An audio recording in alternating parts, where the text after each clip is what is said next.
Hey, what's going on, YouTube? It's the Hi-Fi Brothers. And today we're going to talk about the Emotiva Gen 3 XPA-7 channel amplifier. Let's do this.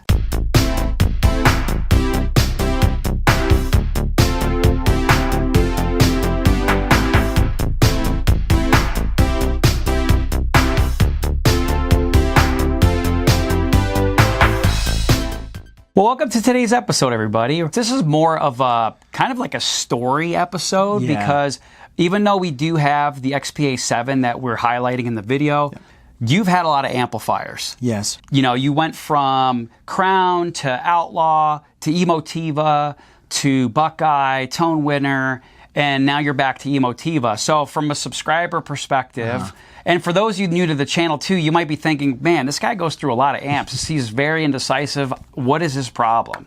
We're going to break this video up into a few parts. So one is giving you guys a backstory of, you know, why he went from so many amps to over the course of 5 years. Yeah.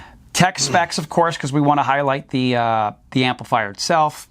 And then we're going to get into sort of, you know, where you planning on doing, and then what your overall solution has been with this sort of amp progression. Yeah. So hopefully, if you are new to the channel, you find this information very valuable. If you are a returning viewer but you haven't subscribed yet, please make sure you subscribe. Support our channel. We can't do this without your support. We can only do this if our channel grows, and you know, we'll continue to provide more videos as we get more products or want to share more how-tos. All right, Ralph, so now that we've broken up what the episode's going to be about, let's go ahead and get into the first part, backstory. So go ahead and tell our viewers why, or you've ended up once again with an Emotiva amplifier. I started out with like a Kenwood amplifier. This is before we even started the channel. I felt like I can get more power, so that's why I went out and bought another power amplifier. So I bought the Crown amplifiers. The problem with those was that they were having too many hissing. You know, I had a lot of power, but there was a lot of hissing and noise in the system. So I switched those out, and then I went to Emotiva, right? And I had the Emotivas for a little bit, but I was always drawn to, I can always get more power out of them. So that's when I went to Buckeye amps. For some reason, it just was so it overheated my room, and so it was powering off my room and stuff like that. I kept tripping it. So I'm like, oh man. So then now I found Tone Winner, and I went to Tone Winner. and that was an 11 channel amplifier. Yeah, that was an 11 channel amplifier. So I'm like, oh, this is a one-stop shop. You know, let me give this a try. What happened was, like I said, I was watching YouTube, and all of a sudden, the amplifier blew up. And I'm like, oh my God, what's going on over here? Yeah, you know? one of the capacitors blew. One of the capacitors blew up in the face, and I'm like, oh man. So they were kind enough to send me another one, and I still have it, believe it or not. That's cool, Ralph. So even though you got a replacement for it, why did you decide to go back to Emotiva? Now with Emotiva, they do a class AB, but a class H. So what that means is that it draws in the power, but it also diffuses a lot of the heat and all that stuff within the amp to keep it nice and cool. So it's not really drawing a lot of juice from your circuit breaker, which is awesome. That's what the Class H comes into. I got my heart, you know, settled on it, and so I purchased it. I bought the XPA-7 over here. Hey, you know what, Ralph? That's a good segue, because I think this is a perfect time to kind of highlight more the XPA-7 since we're talking about it. Yep. And let's do a quick tech spec rundown.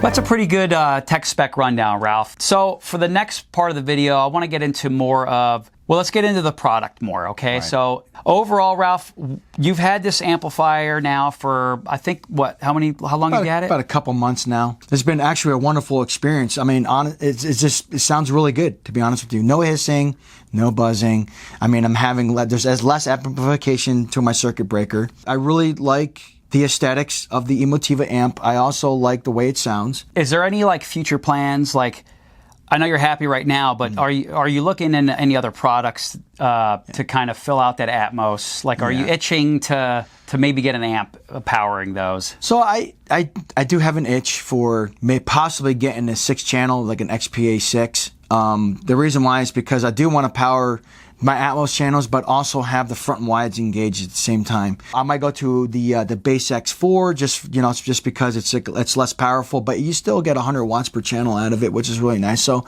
I mean, there's some options that I'm going to be playing with. Like I said, I haven't really decided what I'm going to get, but those are my options. All right, Ralph. So for the last part, which is going to be right before final thoughts, is the root cause. Like, what did you find to be the root cause of the reason why you had to go through so many amplifiers? The root cause was my circuit breaker.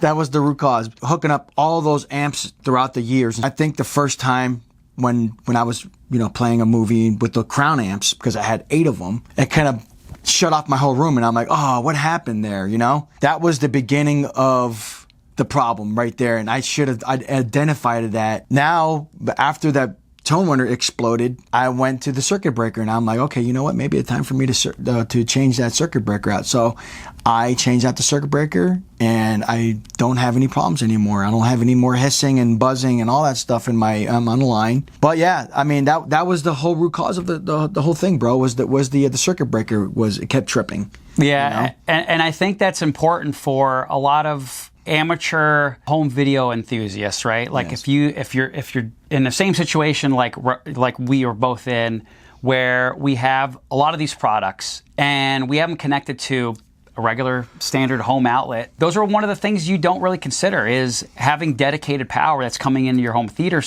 area to drive that. Because if you have other outlet or other devices plugged in, that could trip it. I don't have as many products as you. I don't really have that problem. Yeah.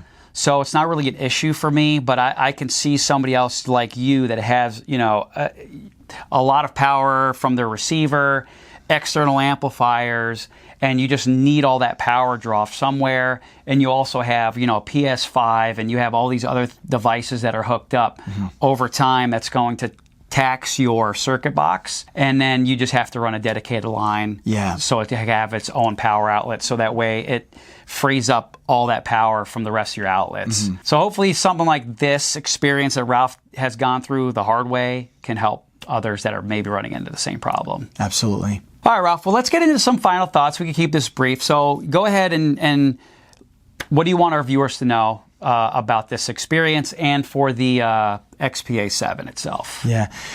From what I've experienced, I mean, I wouldn't trade it because it was actually pretty cool to go through so many amplifiers and stuff like that, and to find out, like, okay, what sounds good, what's doing this and what's doing that.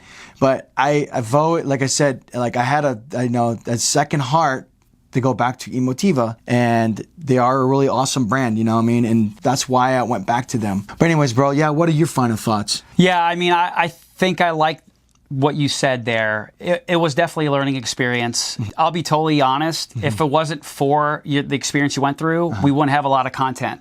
That's true. For our YouTube channel. I mean, I learned so much from amplifiers because of your mishap of not figuring out the root cause and going through the progression of the amps that you did. So I never knew who Emotiva was before. I didn't know who Crown was. I would never have explored Buckeye or Tone Winner.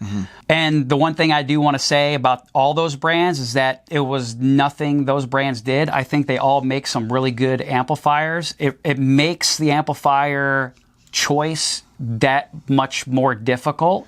Yeah. Because they're really just going to come down to, what do you prefer? How many reviews are out there? What's the good word of mouth? And then price. Yes, right? That's true. So I don't think you could go wrong with any of the products that we've done reviews on. Yes. So with that said, I think that concludes our video. Absolutely, bro. So make sure you like and subscribe and hit that notification button. And as always, keep it hi-fi.